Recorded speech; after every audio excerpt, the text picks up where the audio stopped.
جدعان هو ده بجد؟ يعني هو ده بجد؟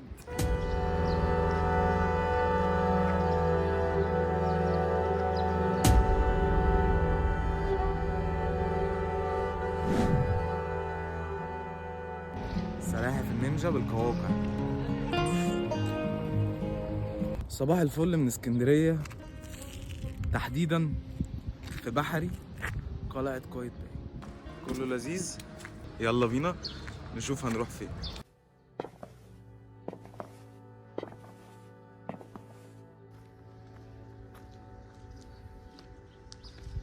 حجمها في الطبيعة غير اللي هتشوفوها على الشاشة خالص، لأن أنا عمري ما جيت المكان ده ودايما بشوف لها صور فيديوهات، بس حجمها على الحقيقة غير ما هتشوفها على الموبايل خالص.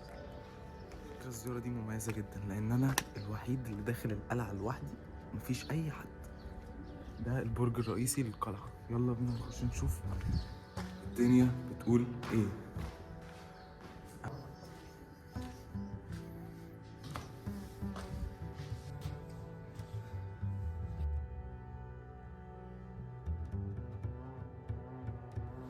هنا الاجتماعات، قلعة قايتباي وبره. بس ده المدخل هنا عشان نتأمل القلعة. تالت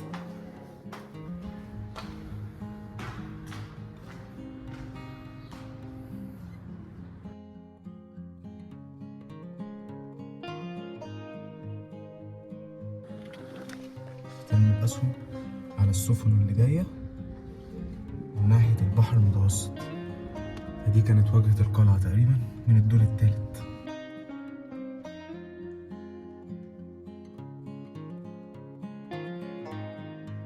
كده من الشبابيك كده هتبص تلاقي من تحت مثلا. ماشي، شكرا.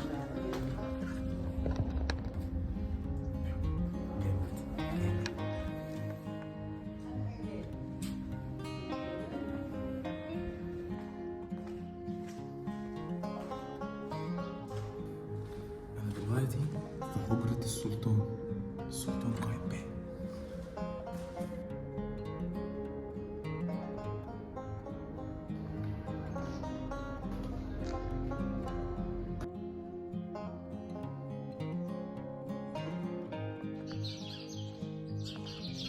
قلعة السلطان قايتباي اللي أنا ماشي عليه ده سور محوطها من ناحية البحر عشان أي صدمات تكون جاية ما تصيبش القلعة بشكل مباشر، فيكون حماية ليها. أنا دلوقتي على السور ده.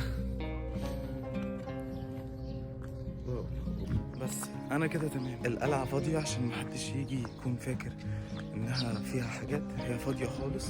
بس رحلة ممتعة كانت كويسة. في هنا حاجات جميلة، قواقع بحرية جميلة. دي تقريبا كانت في كل بيوتنا، زمان كان في واحدة من دي. تماثيل وحاجات حلوة. I love شرم الشيخ. ده اسمه ايه؟ طب انهي شخصية ده؟ جيل سلاحف النينجا انت صح؟ رافاييلو ودوناتيلو. الله ينور عليك. وفي ومايكل انجلو. وفي معلم رجال. المعلم رشدان. طبعا انت مش عامل معلم رشدان؟ ما انا بعت البيع يا صاحبي. بعت البيع، اوكي. واو، دي بكام دي بالقواقع؟ امال انت فاكرها بتتجنن. هو بس تتكسر. لا مش هتتكسر، بس ما شاء الله انت فنان على بالك يا عم والله. هو دول برضه الحاجات دي، وفي اشكال تانية. ده ليوناردو، بس انت ممسك ده مونجاكو. هو كان بيمسك سيف واحد او سيف. يا عمي ما هو هتلاقي كذا واحد بس الاشكال. سلاحف النينجا بالقواقع. انا اول مره عجبتني بصراحه، ده شكلها لطيف يعني. فنان اللي عاملها والله كويس قوي. جميله، فكرتها حلوه لو عايزها قدام قلعه قايتباي وانت داخل من الممر داخل القلعه جوه. المكان ده موجود، تقدر تشتري كل حاجه. الاسعار حلوه قوي ومناسبه. كلها شغل هاند ميد، كله شغل كويس قوي بصراحه. انا حابب انهي الفيديو على كده واقعد انا استمتع لوحدي. اشوفكم فيديو جديد. كان معاكم احمد الكيتا.